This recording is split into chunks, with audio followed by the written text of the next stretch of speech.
Bob Roberts. Now, here is a man who has adopted the persona and mindset of the free-thinking rebel and turned it on itself. The rebel conservative. That is deviant brilliance. Where's the line where admiration turns into a cult of personality? When does political popularity become something more sinister? Bob Roberts takes on these questions 24 years before the MAGA movement would make these questions almost cliche. Last week, we talked about how the candidate, originally supposed to be a satirization of the way American politics, but the Democratic Party in particular, had become an empty and superficial husk. I say there has got to be a better way. To me, that's what this election is all about. This week, it's the Republican Party, and frenzied cultish insanity of conservatives in particular, that gets our attention. Of course, none of this alarming behavior started with Trump. In fact, it's always been central to what was originally called movement conservatism. Their overwhelming majority here is no accident, but is the result of months of meticulous groundwork by Goldwater campaign workers in the precincts of every state. And in some ways, it makes sense. Although many televangelists and preachers eschewed politics at first, movement conservatism has a lot of its roots in evangelical Christianity. But the kind of revolution that the world needs is a spiritual revolution. These Christians, far outside of the mainstream in a secularizing society, have built their own pop culture and media empires. Movement conservatism permeated the same college campuses that left-wing radicalism and anti-war sentiment did throughout the 1960s. Along with Students for a Democratic Society, Young Americans for Freedom, or the Yaffers, grew up as a mirror-image student political society for conservatives. They often clashed in the same campus spaces. Conservative students read Ayn Rand, Barry Goldwater's Conscience of a Conservative, had their own happenings, political organizations, musical tastes like Pat Boone and Donnie and Marie, and protest movements. Bob Roberts satirizes this obsessive drive conservatives had to create their own counterculture. Conservatism is the new counterculture. But in the 90s, right before Bill Clinton triangulated Democrats to the right. And always twirling, twirling, twirling towards freedom. Bob Roberts, the character played by Tim Robbins, appears as a conservative folk singer, gleefully ripping off and parodying left liberal folk singers like Bob Dylan, Pete Seeger, and Tom Paxton, you know, the stuff Forrest listens to, in an attempt to erase, or at least rewrite, the 1960s. Self-determination. The choice to be what you want to be. And I wanted to be rich. But is it really rewriting it? 4 years before anti-war activists on the left joined the McCarthy and RFK campaigns in droves, young conservatives became Yaffers and dedicated themselves to the ill-fated Goldwater campaign. I would remind you that extremism in the defense of liberty is no vice. Some of Nixon's most savvy operators, from Roger Stone to Pat Buchanan to Roger Ailes, were young conservatives trying to connect Nixon with the zeitgeist he despised, but also craved adoration from. Sock it to me? The CIA plays a large but unseen role throughout the movie.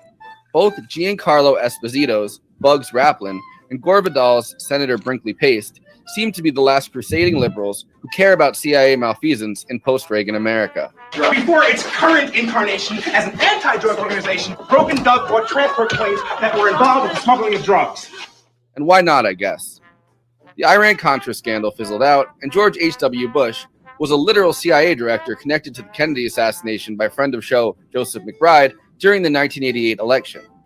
A running plot throughout the movie has Alan Rickman's sinister campaign strategist Lucas Hart connected to Iran-Contra as the head of Bob Roberts' charity Broken Dove, supposedly contracted to build public housing, but actually a front to buy planes to smuggle cocaine from Nicaragua. This is not an investigation. This is just another example of the depths to which the U.S. Congress is prepared to sink. As Bugs Raplin contends in a great speech, these seemingly differentiated plots, from Bay of Pigs to Watergate to Iran-Contra, are actually one big plot, and the same people move in and out of them. The supposed shooting of Bob Roberts on the campaign trail, leaving him claiming to be paralyzed, is reminiscent of the 1972 shooting of George Wallace. A despised segregationist turned paralyzed martyr. It's all pretty depressing, as we witness a similar Pennsylvania Senate race where a cultish conservative celebrity, wholly unqualified, tries to get elected. Guys, that's $20 for crudité, and this doesn't include the tequila. I mean, that's outrageous.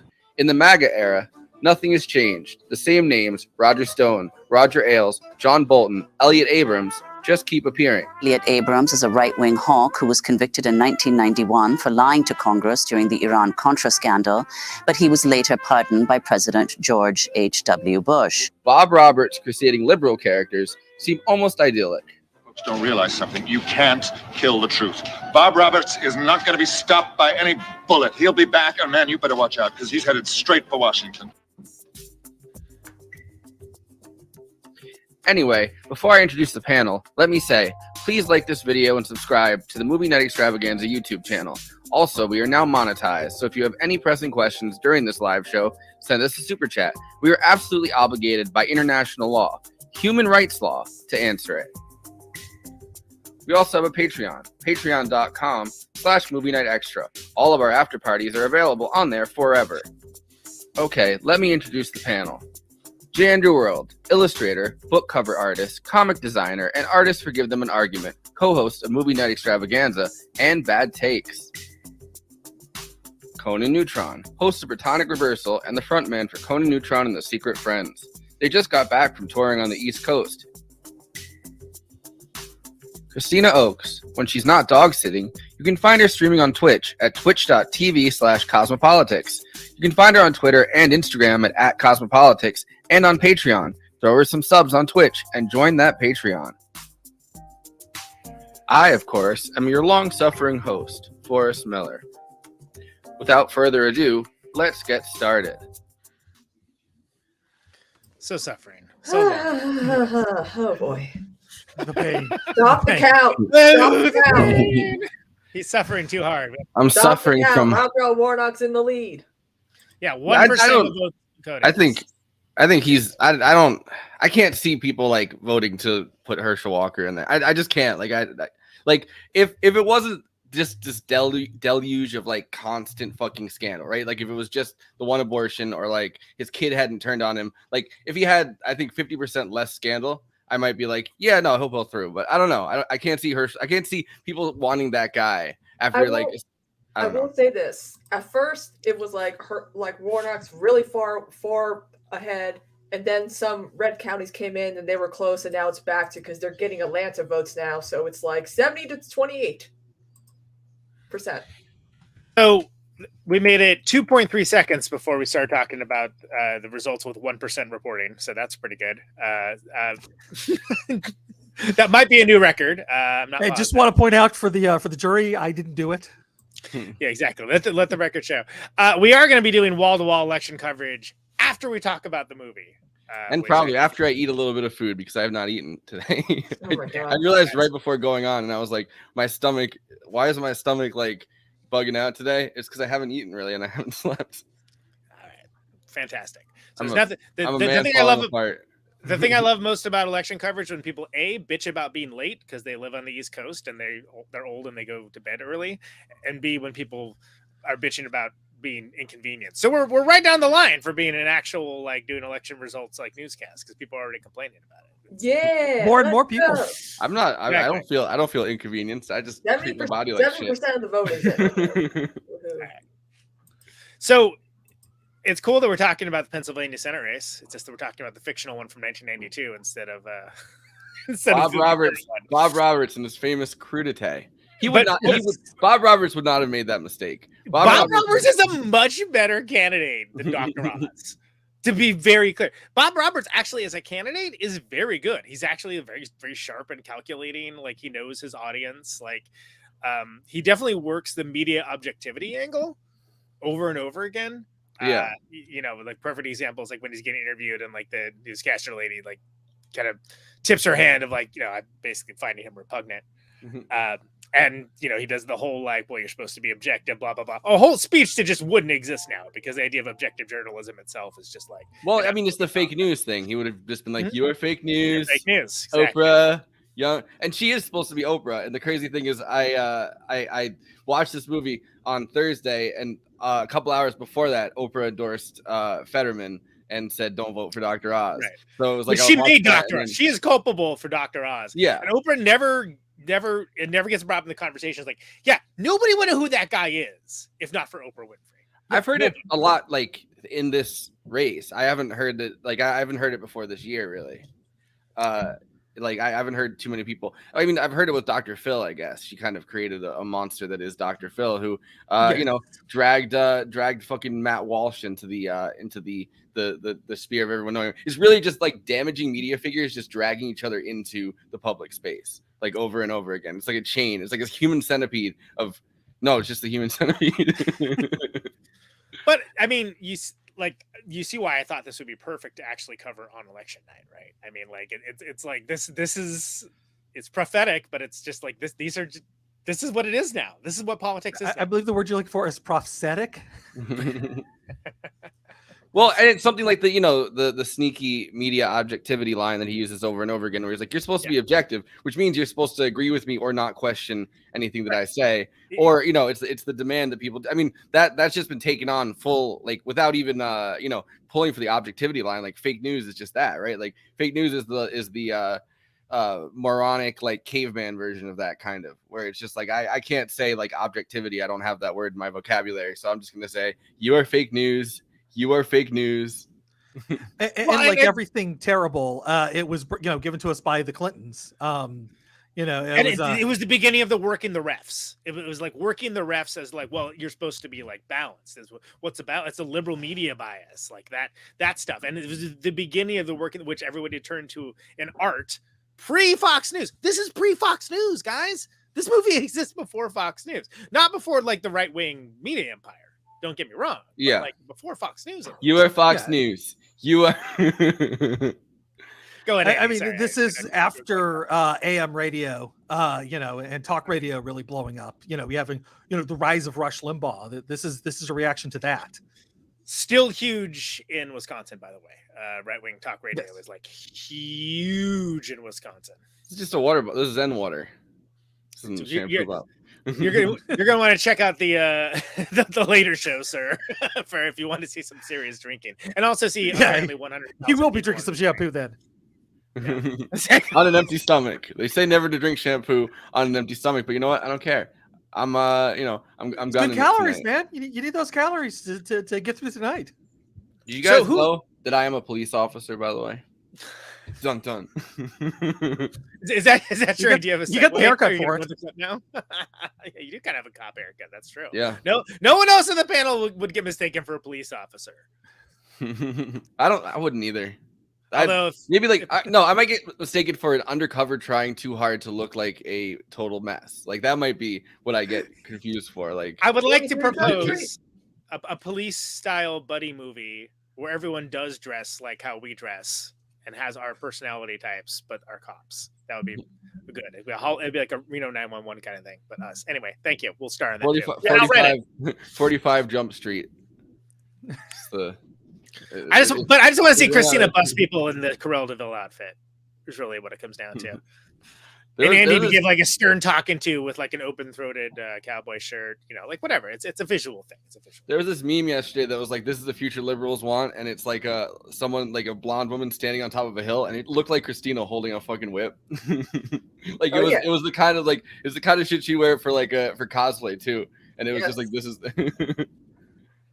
Because remember also Lee Atwater, who was also a side musician. Banjo musician. Actually, he would sit there and just fucking weirdly strum the dun dun dun dun dun dun dun. Well, and Lee Atwater, it used to be like his tactics were extreme and bizarre and like, oh, they're kind of over the line. And now it's everybody does Lee Atwater. I mean, I live in Wisconsin. I've had to like basically every mailer that I've gotten is, did you know Mandela Barnes was black? You know what that means. It's like not saying that exactly, but it's like, holy crap, this is beyond dog whistle stuff. Like that's basically like if Johnson manages to pull it off, which I don't think he will, but if he does, it'll be racism that won.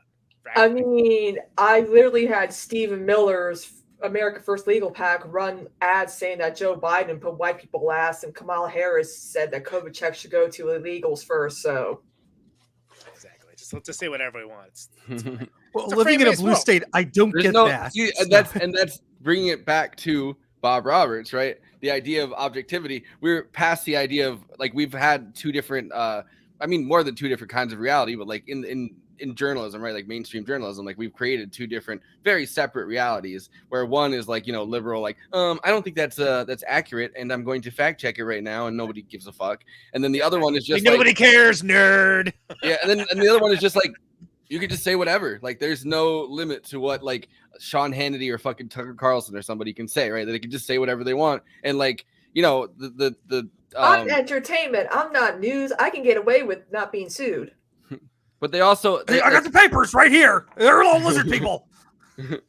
They no, but the other thing about it is, if you're an advertiser, because it's a right frame-based reality, right? And this was there wasn't words for it, but the idea of being like, these are your trusted sources. Obviously, most perfected originally by Rush Limbaugh, but then perfected by like Fox News and like the Murdoch media empires and things along those lines. The fact they have this whole ecosystem where they can, again, you work the ref when it's like outside of the circle of trust to basically, and you work it so hard that they just preemptively, oh, well, we have to bring Kayleigh McEnany on, or whatever the hell her name is, onto the CNN panel. Why?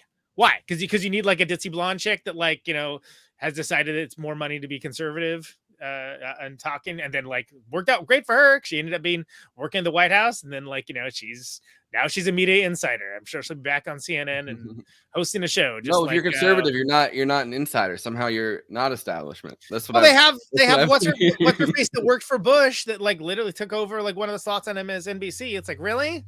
Okay. And they have, I mean, Joe and half the Project for a New American Century are like featured guests on those. Well, Morning Joe was a Tea Party Republican.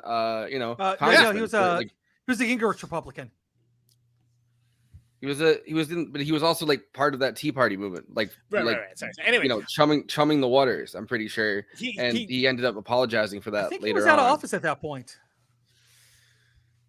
But point of fact is that this movie was very prescient in a lot of ways, not the least of which is that like he's this Bob Roberts, the character, the Tim Robbins character, Bob Roberts, the anti-folky, the right wing Bob Dylan, right, is just incredibly good at messaging and stays on his message and reestablishes his frames. And the fact that he does so with the songs that are quite good is what makes this a better movie than most. Because a lot of times, a lot of movies might try to pull it off, but the songs are just like perfunctory and like, yeah, you gotta suspend disbelief. But the songs are actually very well written. I think it was him and his brother, if I remember correctly. By the way, yeah, he was out of office by 2001. I thought there was there was something where he apologized at one point for like his role in creating the movement that ended up killing. He was part of he was the Gingrich, you know, like the Contract on America crowd that came in 96 this is exactly when this movie is taking place that 94. we're talking about. Yeah, but basically Christina, we can have our own parallel show. What'd you think about my point that I just made there, where those guys had that conversation? I'm sorry, I'm paying attention to the election results in Georgia. All right. Okay, all right. So far Atlanta. So here's canceled interviewer Charlie Rose, the bathrobe guy. You know, before Kevin's what's his name? Kevin Pollak got his set.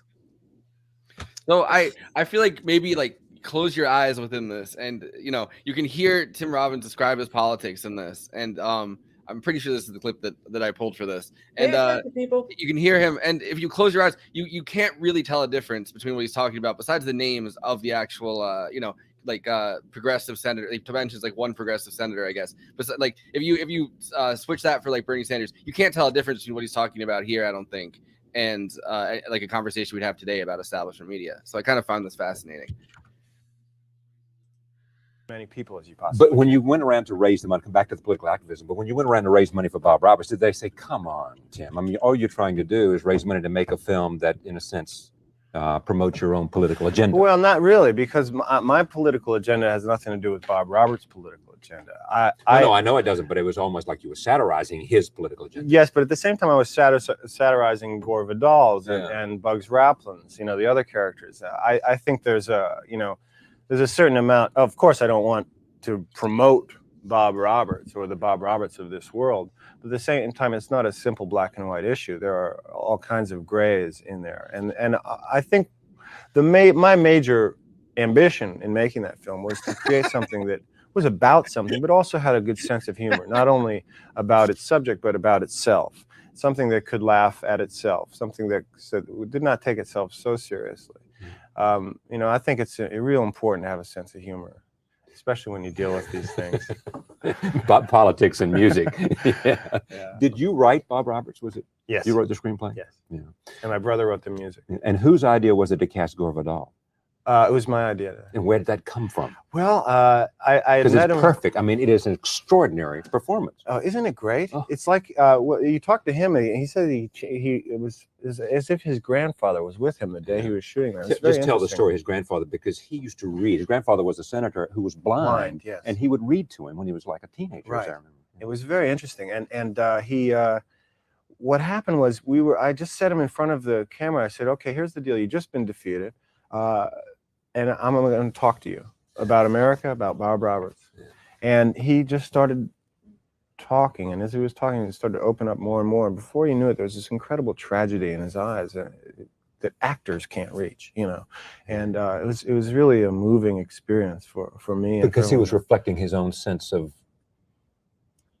Well, I think the whole country's sense of disillusionment with what's happened. How would you characterize your own your politics? Well, I don't know. It's really hard to label it. I wouldn't say I'm a liberal because there's so many things that liberals do that I find repulsive. Like there's an awful lot of liberals that are about to vote for Giuliani. What's that all about? I think we're headed down a terrible, terrible road if that's the case. Yet at the same time, I suspect that you feel like that there's a lot of problems in urban America that are not being attended to. That's true, by but liberals or conservatives. It's not going to help mob rule is not going to help anything. I mean, this is a man that marched with police to City Hall and broke through barricades. I mean, this is not because he was here on this broadcast on Friday night. His argument is he didn't do that. That he was it was 2 hours later when he made his speech, and then it was a different thing. That well, that's his argument. He's running for office. He has to say that. Right. But the point is that this is an awfully progressive city, and there's an awful lot of programs that need to stay in order for us to not have more problems. Like, for example, rehabilitation and homeless shelters and things that are, it would be better if we didn't have to put our money into that, but the hard, cold reality is we do. And someone coming along and saying that you'll be pushed out of a homeless shelter, after a certain amount of time is just going to create more problems on the streets. This is the mentality that we're dealing with here. And he's been retracting everything in the past week. And it's just, when people start retracting things, what is his point of view? Who is the real Rudolph Giuliani? So if you're gonna, if this is on tonight and you guys vote, if you're voting tomorrow, think twice about it. Wow, that's how old this is that early on Giuliani, before his rise and subsequent fall, and then subsequent fall, and then subsequent fall. You took my joke. And then he gets on a landing, gets up, brushes himself up, and then just starts falling down the next set of stairs. Yeah, exactly. And then gets ambushed by Sacha Baron Cohen. And he ends up at a landscaping place. It's crazy. Yeah. But yeah, it's notable that Tim Robbins is kind of like seen as just like a lefty movie dude, whatever. But I mean, the guy's got a lot of critical thinking in a lot of what he does, and I've always felt that. I mean, look at The Player, right? Which this came out around the same time as The Player. Obviously, one of my favorite movies of all time. It's a pretty scathing indictment of Hollywood, a pretty like dark morality tale where bad guys basically end up winning, and he's not afraid to tell those kinds of stories. And I like that he expends his, especially around this time, his notoriety and celebrity to making a movie like this. Where while you guys were yelling about like who was or wasn't on the contract on America, what I was talking about is I don't think this movie works if the songs aren't good. Because you buy, even if you don't know from Bob Roberts, you see him playing these songs like exactly like the one that's on the screen right now about like investing your inheritance or whatever. And the songs are actually good. So good that he refused to release a soundtrack because he didn't want them taken out of context and like played at like right-wing rallies, like on the face of it, which They totally would have, especially now because everything is nuanceless now. But even then, they would have. But it would. His idea as a celebrity candidate, which remember at the time was pretty like uncommon, works because the songs are so well written and so well done. And, he takes the. Oh, Christina, go ahead. Well, with the whole like conservatives, using, liberals' music, how much Bruce Springsteen hated Born in the USA. When Reagan was born in the USA. It was about being proud patriots, about like hard times coming back. Just loop the chorus. They just loop the chorus over and over and over again, like with none of the rest of the song. Canadian Bacon, when they're trying to sing the song and they don't know the words to the song. Springsteen fucking hates Republicans. He just talks. He trash talk. If you ever been to a Bruce Springsteen concert, that's like half the concert is him trashing Republicans. It's great. But the thing is, like, that's but again, that taken out of context was Born in the USA as it was some like nationalistic jingoistic like anthem, which is not at all what it is. And they just were like, well, whatever, we'll just play the part we like. And it's like, no, you actually can't do that. That's not a thing that you can do. Seriously, guys, if you're in chat, listen to the lyrics of Born in the USA, and you realize that's about a soldier coming back from Vietnam, coming back from war. And it's not doesn't reflect well on America or like American leadership like at all. But if you just play the Born in the USA part, it's great.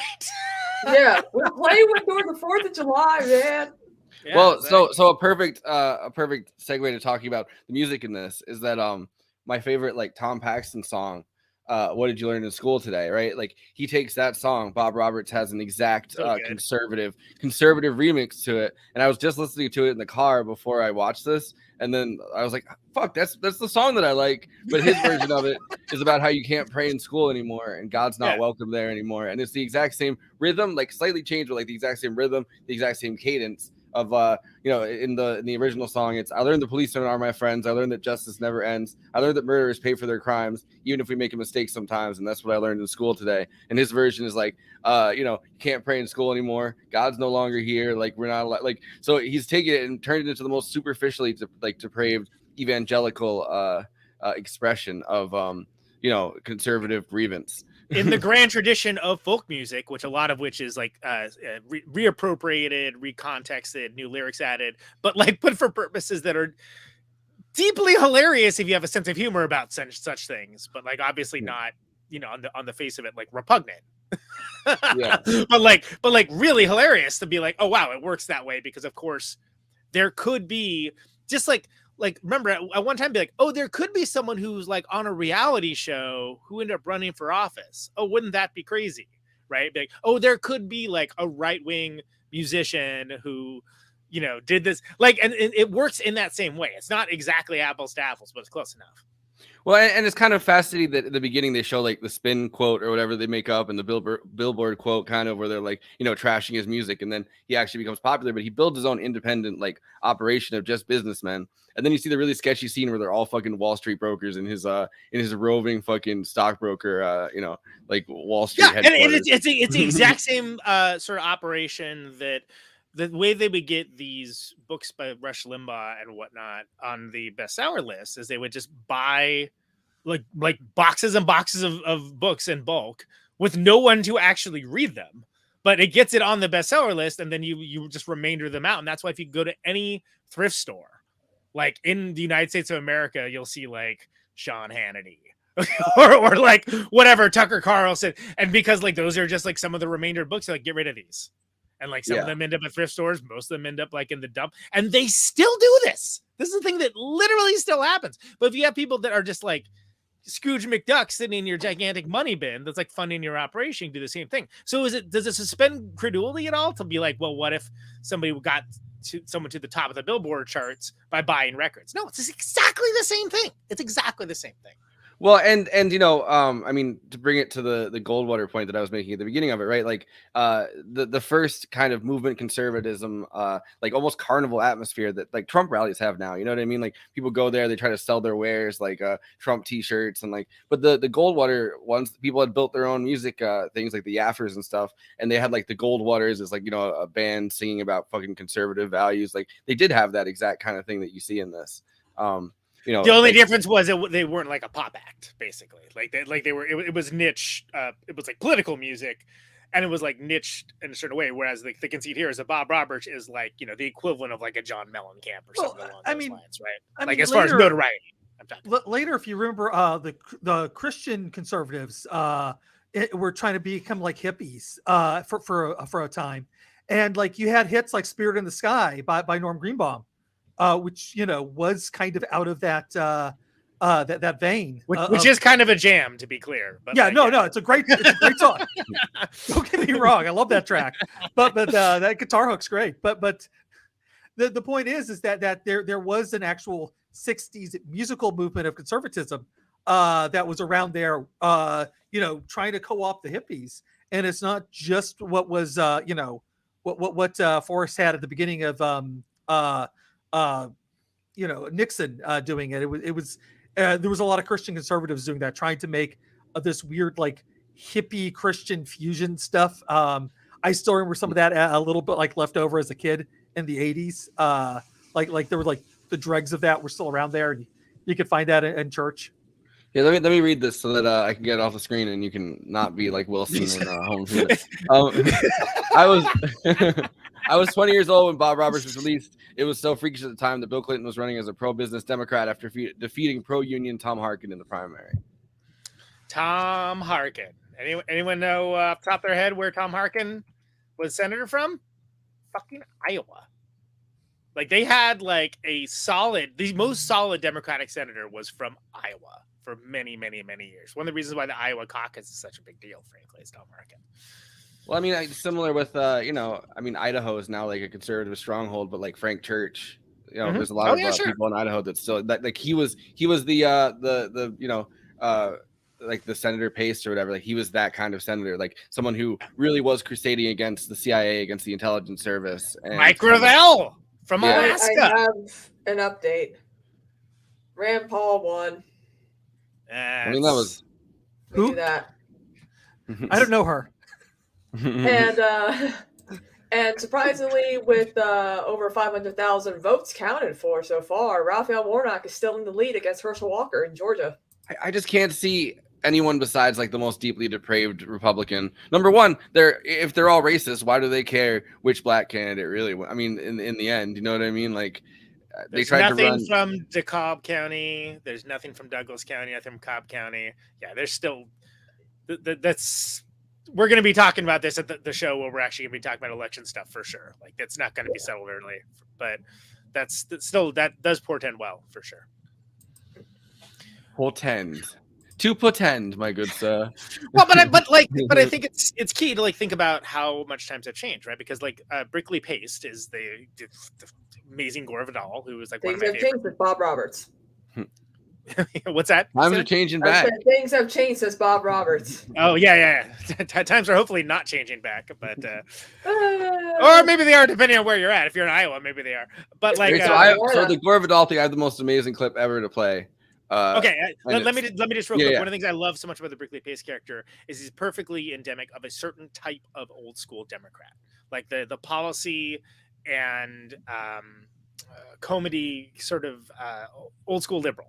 Right. That's like came there to like not like be like a star on cable news. Came there to like do like the work of the people, but just doesn't translate over to like the telegenic age and beyond. And well, he's so outclassed. He's so outclassed by Bob Roberts. Yeah. In every way, shape, or form that they do like what is very clearly like a manufactured scandal, but he's not able to deal with it because he doesn't know how to like do that because he thinks it's beneath him.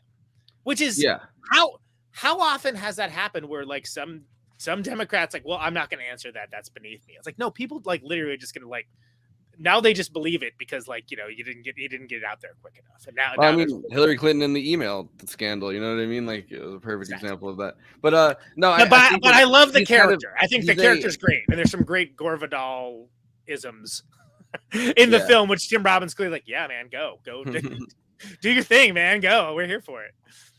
He's clearly one of the one of the new frontier Democrats that rode in on Kennedy's. I like that he does the Kennedy. We talked about last episode in the Kennedy. Yeah. But he kind of got carried up on Kennedy's coattails, it seems like, and then was like disillusioned by it, which makes sense. Like, you know, the 1970s especially is an incredibly disillusioning time, which we just talked about last week. You know, but he seems to be cynical to the point of complete depression by the end of it. But I have our good old friend Bobby Wynant. You? If that was the guy that beat you, like, I mean, be like, that seriously is like. Never mind. I'm going to stop talking. Like, go any further. But think of some of the most rotten candidates that have won office and be like, really? Them? Really? I mean, it's Newt Gingrich kind of. I'm just gonna go like jump off a cliff now. Thank you. Newt Gingrich came to power that way, but like he ran against a woman on purpose so he could just keep slamming her with like the most sexist possible messaging. But like stuff that she was like a little bit overweight, I think, and she her family was living in their state while she was in Washington and stuff. She was the incumbent. Agree, but I'm not talking about tactics at all. I'm talking about like candidate style. Like if it was like Herschel Walker that beat you or like Mehmet Oz. Yeah. It's probably more. Oz is honestly the best allegory. It's literally why we're talking about this movie and why we're talking about Election Day. But like to be like, really him, this freaking fraud from New Jersey? Are you kidding me? Exactly. So hopefully that goes a different way tonight. We'll see. Or if we're still counting them like 1 a.m. But anyway, you got a clip to play. Sorry. Yeah. So this is Bobby Wynant, our good old friend. Yes. We need it. She needs her own theme song. What if I wrote Bobby Wynant? Bobby, this is her talking Bobby Booby. This is her. Workshop. The most superficial interviewer I think of all time. Like I feel like she could get that. What a pairing! Gore Vidal and Bobby Wynant. I love it. And by the way, I highly request if we do a song, it must have a lot of harp. Okay. Harp. Yes. Let the record show. ... Yes, I was playing a part written by Tim Robbins, and I sort of based it, including the bow tie, on Pat Moynihan, who is brilliant on every subject in real life, old friend of mine, and never gets anything done. It's quite eerie. In 30 years, he'll never get anything done, but he'll explain what's wrong, So that was my inner image, that I'm being Pat Moynihan, I'm explaining everything. Then came the improvised part, where Tim said, let's show you after you've been defeated. And I'll ask you some questions. And I said, don't tell me the questions. So I'll be surprised, which means you start to think on camera, which can be effective. And he asked me the questions. I answered as Senator Pace. And suddenly I had an eerie feeling in the middle. What am I doing? This isn't me. I'm not impersonating anybody. And yet something odd is happening. And Tim said, where did that come from? I said, well, I don't know. I never liked Lee Strasberg or the method. Some method acting has been going on. And then I realized that at exactly the age that I was in the movie, 66, and in real life, my grandfather had been defeated for the Senate from Oklahoma after exactly 30 years in the Senate in a primary, which was very humiliating. And I was living with him in Washington, and he came back from his defeat. And I was 10 years old, and he took it very badly. And the sadness in the scene was my grandfather's. As you might guess, Gore Vidal, if he's lost an election, is already planning something pretty spectacular to overcome it. But this guy had given up, and I was doing Thomas Pryor Gore, first senator from Oklahoma. That's a touching story. It's an odd story, yeah. Surprising story. If I'd set out to play him, I couldn't have done it. I'd be too busy worrying about his accent and so on. You yourself ran for office. Yes, I ran twice, once in 1960 for Congress, upstate New York, ran 20,000 votes ahead of Jack Kennedy, who was the top of the ticket. Then in 64, the seat was mine, and I turned it down, as I preferred writing to being in the House. And then 10 years ago, out here in California, I went to the Senate primary, largely to see what it was like. I'm fascinated by politics, and I'm a commentator, and I try to supply political ideas, so I went into the race against Jerry Brown. Found that it was all pretty much like the movie Bob Roberts. It was all money, all illusion, no substance of any kind, just emotive sound bites and little subliminal messages that you send out to the troops. It's really why I did the picture, because it's very funny for one thing, and it's so true for another. You get those two together, you have something special. I'm really glad that you didn't Bobby all over that clip, because if Gore Vidal himself hadn't brought it up, I was going to bring up the fact that why it was funny / interesting that he actually is playing a senator, because he did indeed run for office. And in fact, he ran for office. Now, granted, I was alive, but like a child, right? In California, for the seat that ultimately ended up going to Pete Wilson. Jerry Brown beat him and ended up being the candidate, but he did quite well. And Jerry Brown lost. Jerry Brown, the sitting governor, Governor Moonbeam. And Gore Vidal is a bit of a bisexual king, which has nothing to do with the Senate election at all. But I agree. Yeah, he's very. I got the bisexual lighting still going on. So. Oh, there you go. Okay, all right. So this is McGovern talking about Gore Vidal's drive to run for office, and I kind of found it interesting. But Pete Wilson, that's relevant because Pete Wilson was senator first, ended up running for governor, winning, putting in a bunch of like really odious right-wing stuff. And then all the Pete Wilson people that like were around him are all the people that ran the Schwarzenegger administration, because Arnold Schwarzenegger didn't actually care too much about actual governance. So it was all just hard right Republicans like around him. And I will never let anyone forget that, despite the fact that his image is now completely rehabbed, apparently, because he doesn't like Trump and like is against climate change. Cool. He didn't do any of that stuff when he was governor. None of it. He was surrounded by Pete Wilson people, typical like garden variety Republican. Go to my grave saying it. Thank you very much. But if arguably Jerry Brown had not got the nomination Gore Vidal had, that's a very different history for the state of California and for the nation, frankly. Flava Flav says, I personally blame KRS-One for not doing John Cusack's local access show for Bob Roberts' victory. Fantastic. It was supposed to be Saturday Night Live, I think, is the they call it something different, but it's Saturday Night Live for a while. Yeah, well, the guy's name is even Michaels or something like. Yeah, I mean it's clearly Lorne Michaels, but that's apparently somewhat controversial in certain categories. That guy is known for a lot of things, but sense of humor about himself, not really one of them. Well, Bob Roberts started as an SNL character. He gave Lorne Michaels gave just like a budget to Tim Robbins to make a 5-minute movie, one of those like those shorts that would end up being like the Lonely Island kind of shorts, but before that, where they would just make a small movie or something. So he ended up making a small movie about a conservative folk singer, and then there's a clip that I have where he's talking about this later on. But he was talking about how like he was wondering what Bob Roberts would be doing next, like years later or whatever, and he's like, he's gonna run for office. Right. Because what else are you gonna do as Bob Roberts? But yeah, so this is a little bit of the stuff. This is McGovern here. Well, he's in it and Vidal's in it, but it's this is from a documentary about him. It's so great to talk about Gore Vidal too. I wish we had ever had a guest on that was interested in Gore Vidal. Political stance.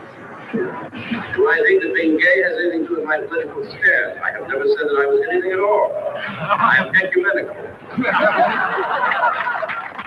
There is no difference at all between the Democratic Party and the Republican Party. I'm the last. We've all known that for a long time. I was co-chairman with Dr. Spock, the People's Party, until 1972. And in 72, Senator George McGovern of South Dakota appeared as an almost irresistible liberal candidate who would get us out of the war. And suddenly I realized, what's the point to our party? And we have the perfect candidate to end the war. I believe we want and must have a president who will summon this nation to a higher standard and rekindle the American purpose. I believe you're going to express that tomorrow in the privacy of that voting booth. I believe we are going to prevail. I think part of Gore Vidal despises politics, the demagoguery, the hypocrisy of it. But another very important side of him loves politics. If there's any professional tragedy in his life, it's the fact that he never made it to the United States Senate. or to some other high office, because I think an important part of him covets and admires the life of public service and politics more than any other activity. Which book do I like best is probably Burr.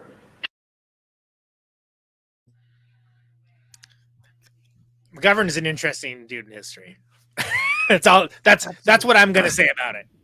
He should really have like the Jimmy Carter reputation, where it's like, you know, like years later liberals are like, no, he was right about a lot of stuff. Yeah. Like I think McGovern more than Jimmy Carter has earned that for his actual political tenure. I'm not talking about like, you know, what Jimmy Carter has accomplished The post presidency. Yeah. No, I think that's and actually I was thinking about it. It's interesting that like, I mean, we've already had like the Dick Cheney biopic, Bush, Trump. I'm surprised there hasn't been an Obama. Well, I guess there has technically been an Obama one so far, but like McGovern's actually interesting. And a lot of people don't know about like, I mean, he was persnickety, man. Like, and he was more of like a wild card than like a progressive bastion by far. I mean, he wanted to legalize pot in the 70s. Like just think about that. Nice. But not during his presidential. Not during his presidential race, though. He kind of backed away from that. But but he was so mistreated by the Democratic Party that like he basically went indie in 1980. I mean, because he was like just fed up with the establishment. Basically, all the things that like the shit libs think Bernie Sanders is George McGovern. It's like, yeah, those are not the same people at all. Like even a little bit. Like just because like, you know, like you only can think in terms of like your formative elections and like it has to be all about you and your boomer mindset doesn't make it right. Doesn't make it that an accurate assessment. But he also gets where's that biopic? Seriously, I'm not even kidding. He also gets a lot of shit for accidentally taking a wrecking ball to the labor portion of the the Democratic coalition. My bad, y'all. Well, I guess I fucked that for a generation, huh? My bad. So it just ended up being a chaotic fight over like, you know, representation and who gets to go to the DNC and like, you know, represent people, and like this massively chaotic fight with him and Ted Kennedy, you know, kind of taking a wrecking ball by accident to their own coalition that would end up with them never, like that kind of liberal never getting elected again because they fucking accidentally did that. So let's save it for our spec script we write about George McGovern for us. I think it's but I think it's been kind of like Thomas Frank's written about it and stuff, and a lot of the time he gets a lot of shit for that, but like as if it was like a purposeful calculation, like he didn't care about labor. His record on labor was actually really good. His record on labor was identical to like, you know, whatever other progressives were around at that time. He got upset that he, you know, it's the selfishness. It's to some degree. He's like, you know, I feel upset that I didn't get the nomination this time, and Hubert Humphrey was able to just kind of, you know, not even do any kind of primary and get into it. Like, let's try to fix this. But then that coalition that's kind of doing the backroom deals and stuff was that's the Union coalition. You know what I mean? Like as well. Like that's where they got their standing from. So. Yep. Yeah. All right. Good episode. I was trying to. It's do we have one-liners for this? Yeah, but it's a time to do it. Like it's. I mean, we're that bored. Did you watch the movie, Christina? Did you enjoy the movie? Like, what's? Oh yeah, I thought it was great. I mean, it reminded. Why did you talk about it? You're on a movie show. Well, because I'm focusing on the elections. Okay. I know you are. Yeah. We have a whole show where we're going to be just doing that, and there's going to be actual results. I'm just saying. You can spare us 5 minutes. Corella, come on. Thank you. I mean, we are cutting today a little bit short on this one because I told everyone 8:30, but you know it's 8. We still have half an hour. That's fine. I mean, Christine doesn't have to participate. She can just sit there and scroll election results if she wants. It's fine. She can do whatever she wants. She didn't even vote, and she's worried about this. You know what I mean? Like, I know what to expect in my district. Don't scroll. Vote. I already knew what to expect after voting for 10 years, getting the same results, doing my part. I'm more because if I was in Georgia, hell yeah, I would be voting. Because Georgia needs to stay blue. I mean, I had notes that I wrote down about stuff I wanted to talk about. My brain is just not functional today at all. I didn't eat. I think I should bring up one of my favorite moments of this movie is that they actually have those campaign posters, and one of them is by legendary artist Robbie Connell, who he did he was like a street artist back in the 80s, like he was doing this shit before. Basically he was he inspired Shepard Fairey, with Shepard Fairey's street art. Like he was doing the same thing, but before Shepard Fairey. Interesting artist. And then the fact that he basically did this format that he was doing these posters in. So like he would have like this picture of Reagan, where Reagan would just look horrific. He actually Not that says about his difficult. art, like, no, And that was when he was But, alive. like, Let me tell you. Hey. but like that's what he'd say. He's like I don't have to work to make these people look evil. I just have to paint them as they are. Which I love that quote. But he would this horrific painting of Reagan, and it would say like contradiction. Very good. Yes. Very good. This is 1988, so it's like that. Kind of the height of that. Another one would be like a skull with like camouflage in the background. It would say Contra cocaine. Well, that brings up the Alan Rickman character, right? Like, how cool is it to have like basically like an old school like Ollie North type Lord guy, Alan of the Rickman. but have it be Alan Rickman and have him with his like just Yes. like he And can he do, would like- hire Hans Gruber. Yeah, he can do Resting Menace better than almost anyone. Like all right. But his character in this movie would hire Hans Gruber to do something. Yeah, he's Ollie North's boss. He's not doing the Ollie North thing. He has rubes for that. Well, and that's kind of one of the most depraved moments of the entire movie, where Brigley Paste is putting that stuff out there in the like the information about actually having the cocaine residue on the plane. They're like, no, don't do this in open session. Number one, which you'd assume is why they're challenging that senator, why they targeted him with someone from Pennsylvania. Also, earlier in the movie, something else happens that I wrote down that you realize why specifically Bob Roberts is also targeting him. There's like a different reason, but so he puts all the evidence out or whatever, and then like later in the movie they're just like, and he got off. There was the evidence, he got out. Like, it's just one of those like, well, shit, dude. Like, but I think that's like that's key to like the ensemble. I mean, I had forgotten, this is one of my favorite movies. I completely forgotten that Ray Wise is in this, and it's awesome. And this is again like just post Twin Peaks or just around it. I can't remember exactly, but like people were just getting wise to Ray Wise, but he's fantastic in this. Like, I mean, it's a perfect sort of role for him because he's got that kind of like smiles and never reach the eyes, like as a resting state anyway, which is what makes him such a great creeper actor. And all of the people that like are surrounding Bob Roberts, like you kind of believe it. You're like, oh yeah, this looks like a cabal of people that like they found their vehicle for. What do you guys think of power? What do you guys think of the device which he uses throughout the entire movie more than anybody else, where the camera is obviously following you around? They're following them around throughout everything, right? Like Spinal Tap style. Yeah, right. Yeah. As if it's a documentary, and he keeps on grabbing the photographer or the videographer and going like, no, don't show that. Like, there's the 1 second that's really creepy where they're all praying like in a circle. They're like, no, don't show that. Don't show that. Laura Palmer's dad would absolutely be like, if not in Republican politics, like definitely like a donor in Republican politics. Yeah, he'd be like that 100% local business owner. That would be like that at a fundraiser. I wish I could remember the guy running against Patty Murray right now, but I can't. But so what do you guys think about the guy actually shooting it, right? Because there's the videographer nodding Nigel or whatever. They make that joke where you actually see the camera go up and down, and then there's the actual where it's like oh yeah.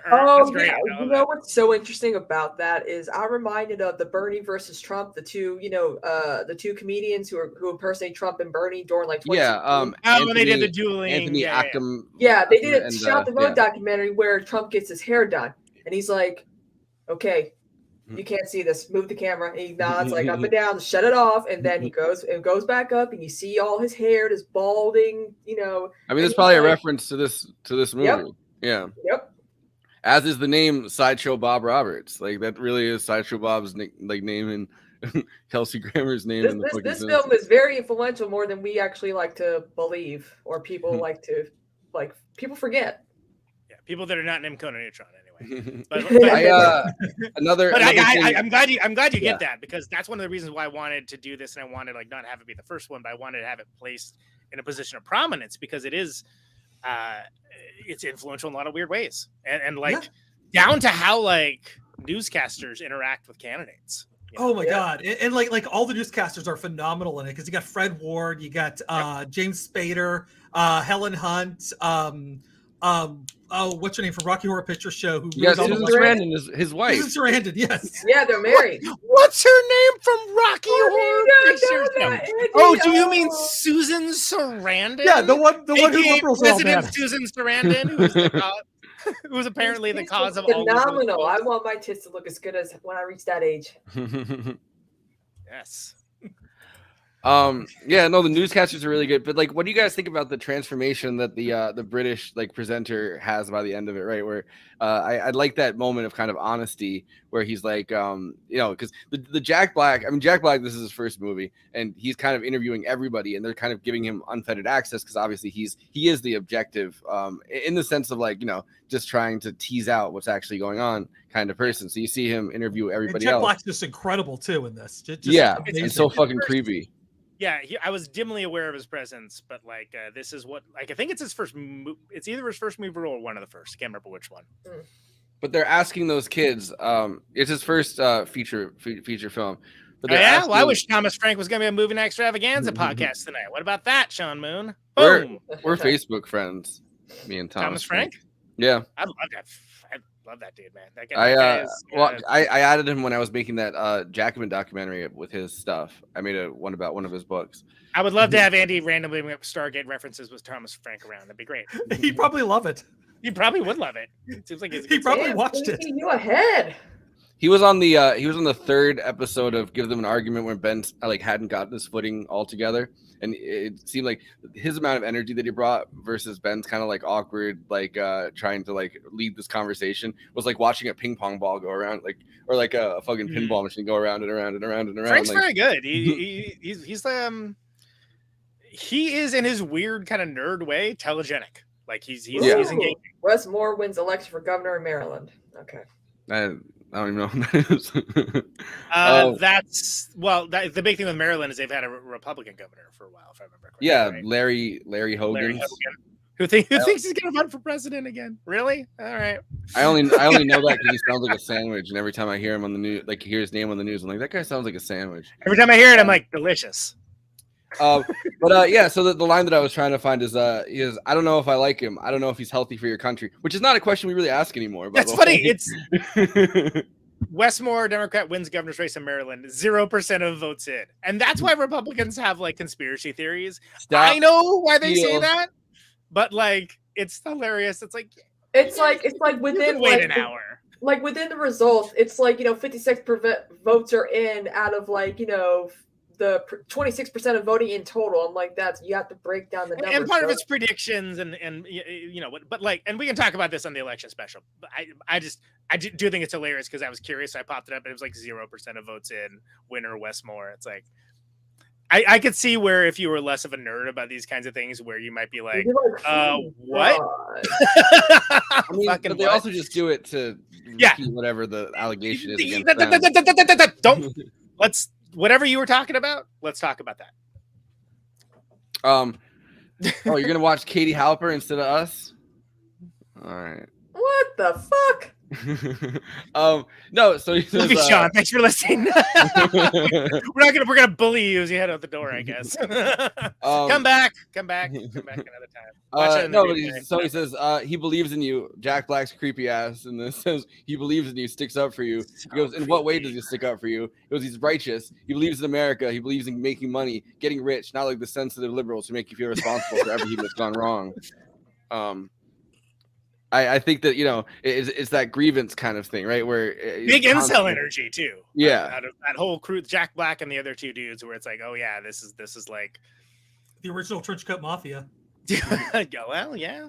Because I mean, I they're imagine those Proud guys are gonna have Boys like a without mass the- shooting, or like They're Proud Boys without the need for like a social media, cosplay appearance, right? Like they're if you're not looking at it in terms of branding, and you're just like, let me be like a creepy paramilitary fucking evangelical weirdo for this guy that I like a lot, like that my parents like a lot, like it makes a lot of sense. The mom's creepy too. Oh yeah, absolutely, 100%. Yeah, 100%. And I like the line where Jack Black's talking about how he learned to play the guitar, and the mom is like, oh, my husband thought that the devil or the God's light would shine through no matter what instrument of the devil was put in his hands, and it's like, you people are fucking crazy. Yeah, absolutely, and I think that this is a good ensemble movie, right? As much as like it's all about the titular character, like everybody is like a specific kind of failure or success at what they do, and it's done so in a way that makes for an incredible, at the time was incredible satire and farce that is unfortunately now just harsh reality. But it's a very well done movie, and I actually think that if it had come out later, I think it would have been more like widely known, more popular. But if it had come out later, it wouldn't have been as predictive of time. So it's kind of permanently relegated to like extreme cinephiles and like political animals. I mean, it's kind of on some Starship Troopers type shit, right? Like, because it came around right before the full right wing turn came around, like with the Democrats and Republicans now as two separate. Literally, I mean, didn't Clinton get elected like a couple months later or something? I mean, he already was going to win. People knew that, if I remember. I mean, I was like in high school, but yeah, I mean, it was pretty clear. It was like, yeah, this is not going to go. And then Clinton ran to Bob Dole's right on in 1996, and sure did. That I remember as well. Bob Dole doesn't like Bob Dole's actually have a bootleg of the concert I was at. I have a bootleg of the concert I was at that during the DNC in 1996. The Bob Roberts concert. Oh. Yeah, no, it was Moxie Frubus, believe it or not. Yeah, Moxie Frubus and Bob Roberts did a tour together. This is not. That would have been weird because like Moxie Frubus is actually left. Turns out they're not lyrics guys. That's the thing. They don't listen to lyrics. No, they don't. Swear to God, New York Times. That kills on Protonic Reversal because that's a whole thing of like musicians that don't listen to lyrics. Anyway, whatever. I like another line. I think it's my favorite line in the movie. Is when he's talking in the beginning about how he left home at 17. And he has the beginning of the wait, I'm trying to find it. I wrote it down. Andy, tell your story about the concert you went to, I guess, then. Yeah, I got it. Okay, go ahead, Force. All right, never mind. No, so bring it back to we're gonna have a full like after party of just hanging out. Like I want to talk about the movie in these last 20 minutes before I told. I thought you were looking for a thing. Sorry, I would have authorized. No, so he says. So his fucking song at the beginning, he's like, I know what it's like to be without a home. I was homeless when I was 17. Get this straight, Jack. I didn't ramble. I didn't roam. No box cars or park benches for me. And it's just such a weird vision of that kind of rambling, like, oh, I'm gonna run away from home and join a hippie commune kind of fucking mentality. But his version is like, I'm gonna go to military school. but this, because this is, remember, we have like now at this time like 20 years of things like Easy Rider and stuff like that, and like rebel culture, especially boomer rebel culture. Which, although I do love some of that media, obviously that some of it didn't wear so well when it turned into yuppie culture. But like, I mean, it's hard to describe how much more jarring that was to see it then. I mean, I was just laughing the entire time because that was hilarious. But like, yeah, like there's a lot of people that like would not have been like, oh, that's so offensive. There would never be somebody like that. That person doesn't exist. And it's like, turns out to do. Well, and there's political correctness is something that he smashes over and over again with both his lyrics and his... You could pull a bunch of those scenes and just drop them in nuance lessons. Yeah, that's right on. Yeah, I agree with that. Like in like Twitter or something now, like with no nuance detected because people don't do nuance. One that I think is a perfect Trump moment is when they tell him to turn the camera off and he starts freaking out at them and he's yelling like, "What the fuck?" And like you're supposed to think like, "Oh well, they pretended to turn the camera off." That's such like a Trump, because they have so many recordings of just like something that happened, and then you hear Trump in the background just screaming at someone and like cursing him out and calling him a cocksucker or something, and you know, like everybody in that fucking White House. I mean, and that's the key thing. Like they do in The Office, right? Like where it's like, oh, it's supposed to be like off camera, but they still have their mics on. You see them like behind in like another room or something along those lines. Like it's a great narrative function to pull back the curtain a little bit, which is one of the reasons why this works so well. Is I guess they call it a mockumentary, right? Where it's like a documentary, but it's like obviously it's a farce, but like that style works really well for her. And it also now it's everybody just does that, right? Everyone's running around with like cell phones and shooting coverage for like a thing on Vice or something, but like a little rarer then.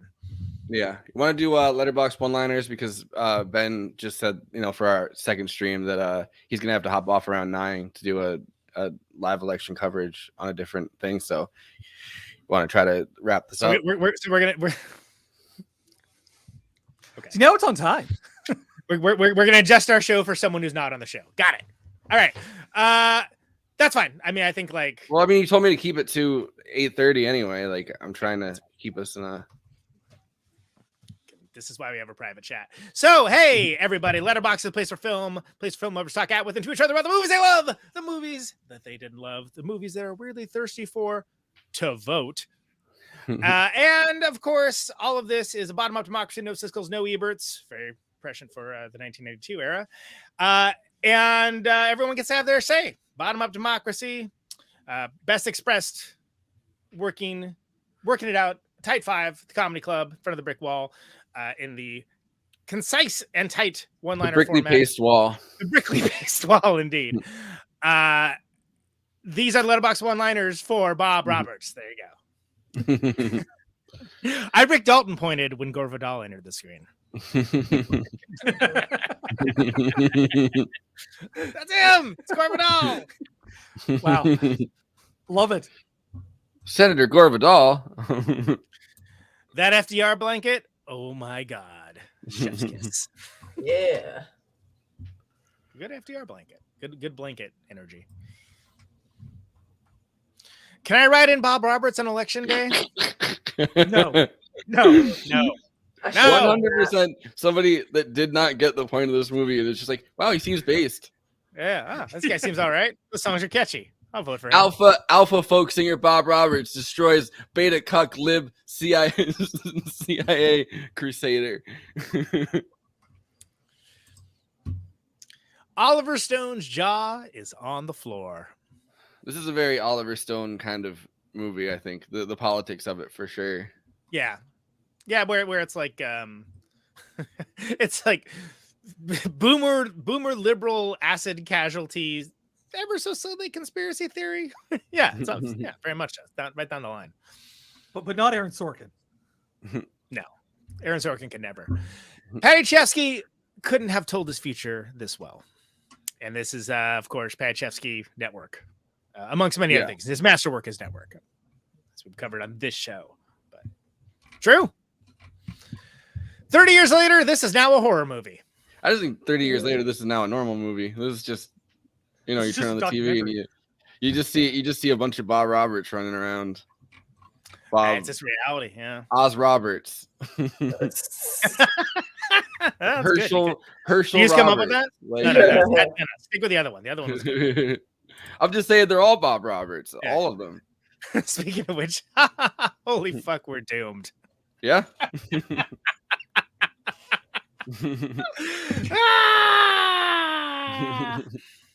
Too true. All right.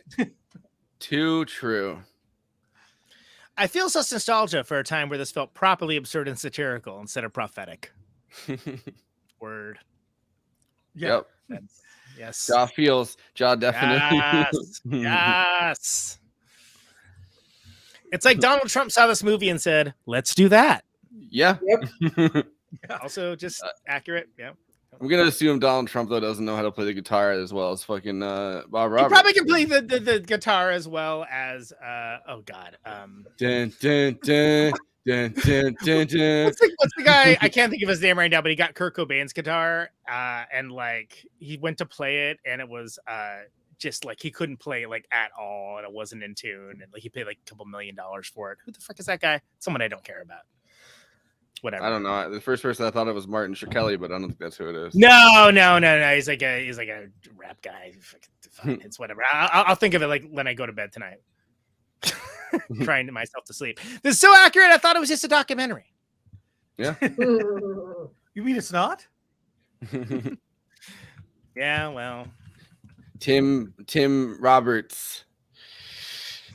me in high school. Ha ha ha! What incredible satire. Me now sweating. Yeah. Yes.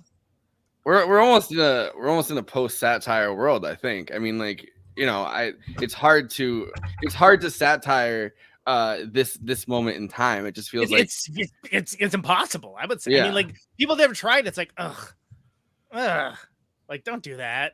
That sucks. Don't do that. It's like, and it sucks because like that's one of my favorite genres of movies. My favorite genres in fiction is like I love satire, especially like a deep dark satire. That's my catnip, man.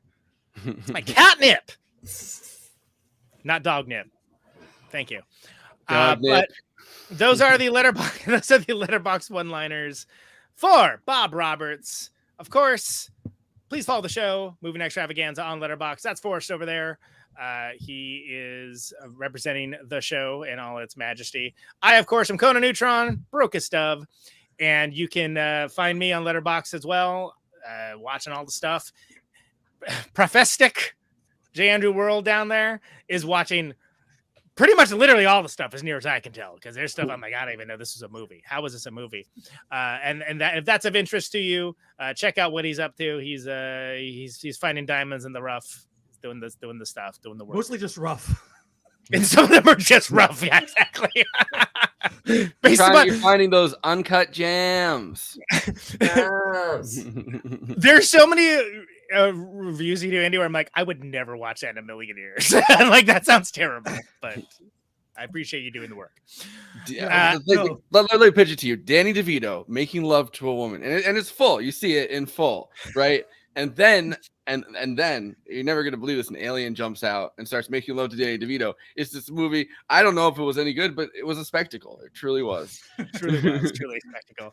Christina, who's not paying attention at all and barely on the show right now, is also on Letterboxd. Maybe if we build enough of a grassroots campaign, she'll start logging movies again. We'll see. Oh my God! Maxwell Frost wins Florida, becomes the first Gen Z and Afro-Cuban member of Congress.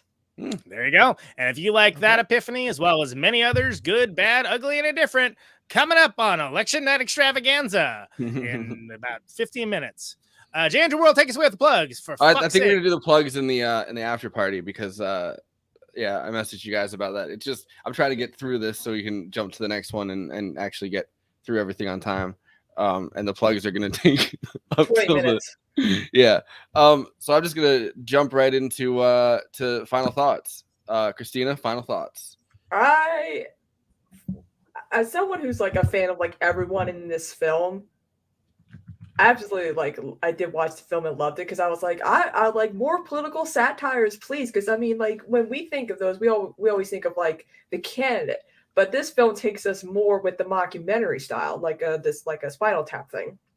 And I thought, Tim Robbins is probably not the most famous of all actors, but I feel like he definitely kills it in this role. Everyone does. Al Rickman, even Susan Sarandon's in this.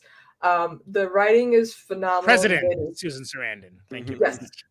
Put some respect on that name. Yes. Yeah, exactly. Music's great. It's not far from reality in any way, shape, or form.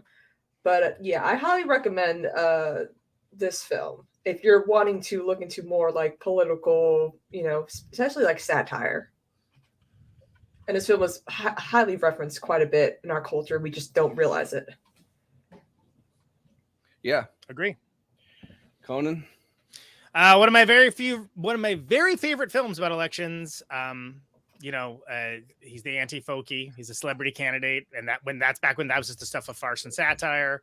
It's a deep critique of all the nonsense and the celebrity-obsessed systems, which have now magnified by 1,000%. And it works, as I mentioned before, because the songs are so great. You believe it. You believe that this guy would be like a star, even if you're like, that guy, gross. I hate that dude. The incredibly well-written songs, they're so great that Tim Robbins would not allow them to be released as a soundtrack because he thought that they would be taken at face value with nuanceless, and they probably would have. But yeah, chimes are changing back. Mylan complained. So good. Legit well-written songs. I think also what works about it, at the time, right, with satire, like now I feel like the culture wars have taken conservatives to the point where they're just willing to pretend things that are bad are good. You know what I mean? But like to have him actually be someone that can move a crowd kind of with these, because for a long time that wasn't the case. For a really long time, like they had to be good songs, and then they had like a crypto reactionary message at the center of them or something and pulled people right, but like they still had to be good. I feel like we've reached a point of such inability to have any satire that like Kid Rock now, like conservatives all have to pretend that Kid Rock is great, and which is a true and a deeply hilarious conversation. But I thought we were trying to get out of here. I thought we were trying to get out of here quickly, so I'm just going to finish up real quick. I don't think it works without the songs being good, and because it doesn't strain credulity, like you believe it. Robbins is great as a titular character, he's basically a more cogent and disciplined Dr. Oz, but 30 years earlier. Gore Vidal is fantastic as Brickley Pace. He's a man of issues and policy that is in no way prepared for the tsunami coming towards him. We didn't even mention Giancarlo Esposito, most known, of course, for Breaking Bad and Better Call Saul at this point. Very different role. And I have clips of him and Alan Rickman both.